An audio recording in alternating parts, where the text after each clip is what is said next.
I want to use this recent incident where the 13-year-old sister killed her 2-year-old stepsister and encourage people to think about their thoughts and not let voices tell them what to do like this girl did. I'm sure we're all shocked. It's a real shocking story, what occurred, because it doesn't make any sense. So I have to take what the daughter said to her stepfather when she called him from jail at face value. And she came right out. She confessed, and she said her head was hurting and she felt like something came over her. And I believe her. I really believe that she was demonically possessed when she committed that act. And being someone that absorbs energy, sometimes these things just stand out and hit me.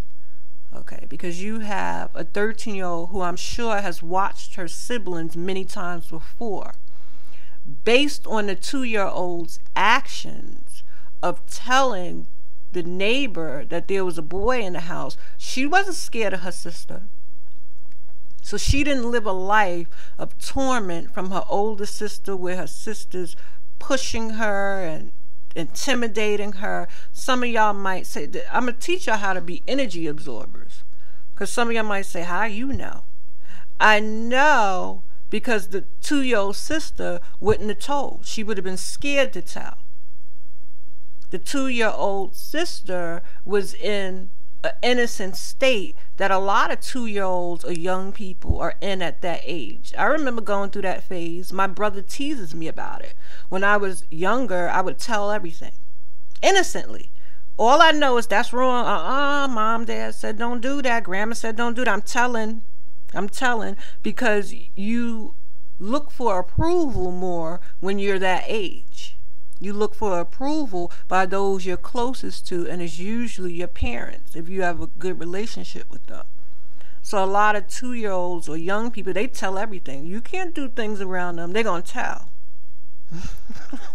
Okay, so her sister still had that innocence to her. She wasn't tormented by her older sister to the point where she was frozen by fear. So that is another indicator that her act is absolutely positively uncharacteristic to how she normally behaved. Because again, you can tell that 2-year-old was the type to tell the adults around her everything that's going on. And young people do that innocently. They don't always know that what they're telling will get the other person in trouble. Sometimes they don't realize it. Like, I'm sure she just said to the neighbor, there's a boy at the house. All she knows is he don't live there. You know, there's someone that she's not used to seeing at the house there. She probably wasn't even conscious that she was getting her older sister in trouble. It could be that innocent too. But if she had a fear towards her sister, she wouldn't even say that, because prior to this incident, her sister would have been a very intimidating person and made her frozen with fear. But you don't feel that energy in this story. So you take that together with the fact that she told her father she felt like something came over her. And confessed immediately. Because, see, she's in a state of shock right now. She can't believe that she did that. It wasn't even a premeditated type of murder where she told her siblings to go upstairs and obviously got a butcher knife from the kitchen and killed her sister after being told on. So the act was already done. She already, if she was going to get in trouble, that was sure to come regardless, because the 2-year-old daughter or her sister already had told on her. Okay, so that means there's something evil in her brain that was able to use the fact that she was pissed that the 2-year-old girl told on her and put within her spirit, get her, get her, get her. And that's what she did. And now she's sitting in jail shocked. The only missing piece is, was she high? Was she getting high with the boy? And that becomes another portal that demonic entities use to get into your head. When people are high, they think some crazy thoughts, but that should come out in the future. I want people to start analyzing their thoughts more, because I already told you that it's clear that they're putting more demonic energies in the music. So you don't need a Ouija board anymore. You know, people talk about Ouija boards. I believe they're using the media and it's becoming like a Ouija board, because I analyze a lot of lyrics and there's no way you can convince me that people could listen to these lyrics and think of something positive. How? The lyrics are so satanic and dark that the mind can only resort into thinking of dark thoughts. And that's why I want people to start writing down the thoughts that they have when they listen to certain types of music. Because usually your thoughts coincide with what you're listening to. If you're listening to something aggressive, you're going to think about being aggressive. If you're thinking about something that's sexually deviant, that's what you're going to think about. And that's why it's so dangerous to have these women in the spotlight shaking their ass all over the place. It's like a piñata. I wrote an article that's pretty much viral, The Energy of a Black Woman's Ass. And I spoke about that. You can't shake your ass in front of men like that. It looks like a piñata. They forget that it's attached to a human with feelings, and a man will want to beat you. I'm starting to hear men talk about spanking and bondage.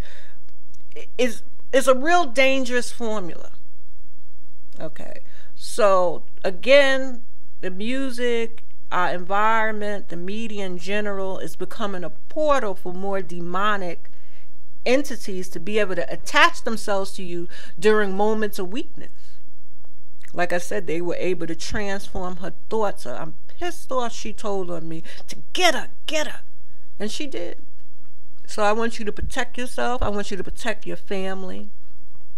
For those of you who have kids, stop letting them listen to anything. I just saw a video where someone did an analysis of Beyonce's video with Lady Gaga. This is about a year or two old, this song, Telephone. But they poisoned all the people in the diner. See, this is when I start questioning people, because people like to simplify things. It's just entertainment. It's just, everything has a freaking meaning. And they do these things for a reason. So Lady Gaga poisoned all the food, and the people in the diner died.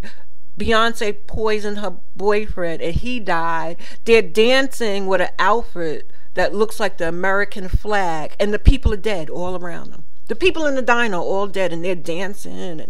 See, I'm telling you, stop opening yourself to these demonic energies. Stop it. Lady Gaga and Beyonce have already made it clear that when they're performing, they become possessed. So how do you think that transmits to you and others? But anyway, I can't wait to hear more updates to this story, but this is one of those rare stories that I come across where I clearly know that this girl was not battling something constantly. Something came over her. All the neighbors said, or the neighbors they spoke to said, she was a well-mannered young girl. She would walk her siblings to school. I mean, it just got her. Whoever was able to, whatever entity was able to get into her, was able to give her those thoughts, and she just reacted. It's messed up. But protect yourself, protect your family, and start analyzing why you think in the ways that you do after you view certain forms of so-called entertainment. Sad story, right? Signing out.